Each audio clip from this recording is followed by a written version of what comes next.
በአስቸኳይ መልእክት ነው። በሳውዝ አፍሪካ ያላችሁ ኢትዮጵያውያን ኤርትራውያን ለ3 ቀን የሰው ደም እንደ ጎርፍ ሲፈስ አየው። ጊዜ ሳሰጡ ጸልዩ። በሳውዝ አፍሪካ ምድር በርካቶች ፊታቸው በእንባ ተሸፍኑ። ምድሪቱ ላይ ድንጋጤ ሊያደርግ የሰዎችን ነፍስ ሊነጥቅ የብዙዎችን ልብ ሊሰብር ያለ ክፉ አዋጅ አለ። በተለይ በፍሪ ስቴት አካባቢ ያላችሁ ሰላም ለእናንተ ውድ የቻናል ቤተሰቦች ሰላማችሁ ይብዛ እንላለን። ዛሬ ታኅሳስ 5 2018 ዓ.ም በአዲስ ርዕስና መልእክት ወደ እናንተ መጥተናል። ይኸው ነብይት ሜሮን ድንበሩ አስቸኳይ መልእክት ለኢትዮጵያውያንና ለኤርትራውያን አለ። ጊዜ ሳትሰጡ ጊዜው እንዳያልፍ ፍጠኑ በማለት ጠበቅ ያለ ትንቢታዊ መልእክትን በሶሻል ሚዲያ አጋርታ ነበር። ነብይት ሜሮን በተለይ በሳውዝ አፍሪካ ላይ ያሉ ኢትዮጵያውያንና ኤርትራውያን ለ3 ቀን ማድረግ ያለባቸው ነገር አለ፣ አለበለዚያ የሰው ደም እንደ ጎርፍ ሲፈስ አይቻል በማለትም መልእክት አስተላልፋለች። ይህንን ሙሉን መልእክት ይመልከቱ እያልን ለዚህ ቻናል አዲስ ከሆኑ ሰብስክራይብ በማድረግ ይጀምሩ። ወደ መልእክቱ እንሄዳለን። ሰላም ለእናንተ ይሁን። ይህንን ሚዲያ የምትከታተሉ ሁላችሁም የክርስቶስ ኢየሱስ ሰላምና ጸጋ ይብዛላችሁ። እህታችሁ ሜሮን ድንበሩ ነኝ።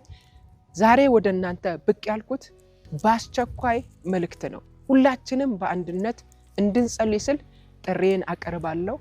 እንደምታውቁት ለ90 ቀን እየጸለይኩ ነው ያለሁት። ዛሬ 82ኛ ቀን የጸሎት ቀን ነው።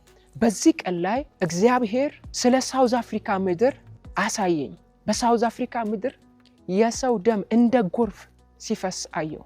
ይህንን ካየው በኋላ በርካቶች ፊታቸው በእንባ ተሸፍኑ፣ ልባቸው በሐዘን ተሰብሮ አየው።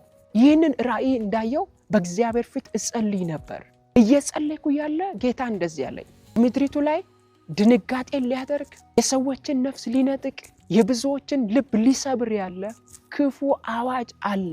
ስለዚህ እየተቃወማችሁ እያፈረሳችሁ ጸልዩ አለኝ። ከዚህ ቀደም ከወራት በፊት ስለ ሳውዝ አፍሪካ ጌታ የተናገረኝን መልእክት ነግሬያቸዋለሁ። ይህንን መልእክት ግን ልክ ስሰማ ልቤ በጣም ከበደ። በእግዚአብሔር ፊት እየጸለይኩ ነበር። በዚህ መልእክት ላይ በእግዚአብሔር ፊት እየጸለይኩ ያለ ጌታ መልሶ ምን አለኝ? ስለ ፍሪ ስቴት ጸልይ አለኝ። እንግዲህ ታውቃላችሁ በሳውዝ አፍሪካ ያላችሁ በተለይ በፍሪ ስቴት አካባቢ ያላችሁ በእግዚአብሔር ፊት ጸልዩ። ደግሞ በሳውዝ አፍሪካ ያላችሁ ሁላችሁም በሰው ልጆች ላይ ጠላት ሊያደርግ ያለውን ክፉ ሐሳብ እየተቃወማችሁ ጸልዩ። በሳውዝ አፍሪካ ያላችሁ ሁላችሁም በዚህ መልእክት አጥብቃችሁ ጸልዩ። እኛም እንጸልያለን። እየጸለይኩ ያለ ግን እኔን የተሰማኝ ምናልባት በሳውዝ አፍሪካ ሆናችሁ ይህንን መልእክት የምትሰሙ ለ3 ቀን ጾምና ጸሎት ይዛችሁ በዚህ መልእክት የጠላትን ክፉ ሐሳብ እየተቃወማችሁ እያፈረሳችሁ እንድጸልዩ በጌታ ፍቅር ጥሬን አቀርባለሁ። በእርግጥ አውቃለሁ ከዚህ ቀደም እግዚአብሔር በሚናገረኝ ሀገራዊ መልእክቶች በቸርች ላይ ጸሎትን ጾምን እያወጃችሁ በሳውዝ አፍሪካ ላይ የምትጸልዩ በርካታ አገልጋዮች አላችሁ፣ ቅዱሳኖች አላችሁ። አሁንም ይህን መልእክት ከሰማችሁበት ጊዜ አንስቶ ጊዜ ሳትሰጡ ጸልዩ። እኛም ባለንበት እንጸልያለን። በተለያየ ዓለማት ሆናችሁ ደግሞ ይህንን መልእክት የሰማችሁ ስለነሱ እንድጸልዩ ጥሬን አቀርባለሁ። ጌታ ኢየሱስ ክርስቶስ የተባረከ ይሁን። አባት ሆይ ስለዚህ ሰዓት እጅግ አድርገን እናመሰግናለን።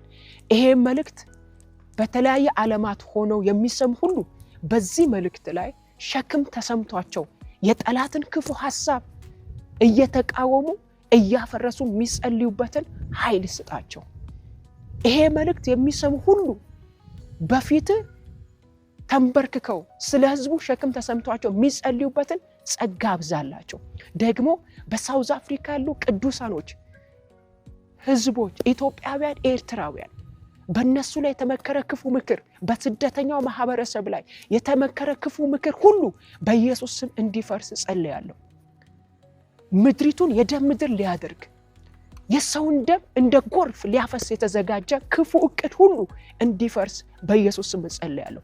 በሳውዝ አፍሪካ የሚኖሩ ሁሉ በምህረት እንዲጠበቁ በቸርነት እንዲከለሉ ጸልያለሁ። በዛ ያሉ ኢትዮጵያውያን፣ ኤርትራውያን የተለያዩ ስደተኞች ካንተ የተነሳ ማምለጥ መሸሸግ እንዲሆንላቸው በኢየሱስ ስም ጸልያለሁ። ከዚህ ሰዓት ጀምሮ በምህረት ይጠበቁ፣ በቸርነት ይከለሉ። ክፉ ነገር ከመንገዳቸው ይነሳ።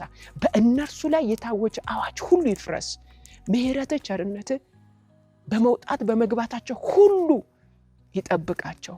ሁሉ ላንተ ክብር ይሁን በኢየሱስ ስም አሜን። እግዚአብሔር አምላክ ይባርካችሁ። ጸጋ ከእናንተ ጋር ይሁን። እጅግ በጣም ወዳችኋለሁ። ይሄ መልእክት በርካቶች ሰምተው እንዲጸልዩ ሼር አድርጉላቸው። ተባረኩልኝ። እግዚአብሔር ይባርካችሁ፣ ሰላሙንም ያብዛላችሁ፣ ከክፉ ሁሉ ይጠብቃችሁ። ተባረኩ። ውድ ተመልካቾቻችንና አድማጮቻችን ለዛሬ ይዘን የመጣን መልእክት ይህን ይመስል ነበር። በሌላ አዲስ መልእክት እስክንገናኝ ሰላም ለእናንተ ይሁን። መልካም